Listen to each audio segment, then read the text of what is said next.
All right, guys, we are working on the Project Integra. So we have the B20 head on. We ran into a complication with the vehicle. So on the OBD1, what is this? The DC2 Integra with the 4 eyes. There's no provision for the crank sensor. So when I came over here, there's a little harness that dangles down over there for the crankshaft sensor. If we look at the other motor, let's see, you see it has the provisions for the crank sensor. So coming over here, that was the crank sprocket for the timing belt that came off of the Integra motor.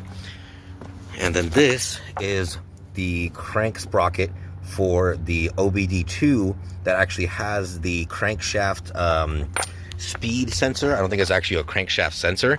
So what that does is it detects misfires and makes fine adjustments, that kind of thing. So after digging and digging, we were thinking maybe it was like an OBD1 with like a Honda in the ECU. Pulled ECU, checked ECU. ECU on this little bad boy is over here. It's behind that little kick panel. So we pulled it out. We seen it was a P75 ECU, which is the stock Integra automatic ECU. Kept digging, trying to see if we could figure out what was going on, and we came to the conclusion that this thing at one point in time was blown up. So somebody didn't do their research before they slapped the motor in, got everything all hooked up, and then realized there's no provision for a crank sensor. So keep in mind, I bought this vehicle with it not running. So with that being said, with the crankshaft speed sensor not being present, we're going to assume that it did the Honda soft rev limit, where it kind of cuts out at like 3,000 RPM. So it would make sense that the previous owner, who was driving it like that, said that the vehicle wasn't that loud when it's got a full straight pipe exhaust with headers, no cat, full straight through with a 4-inch muffler.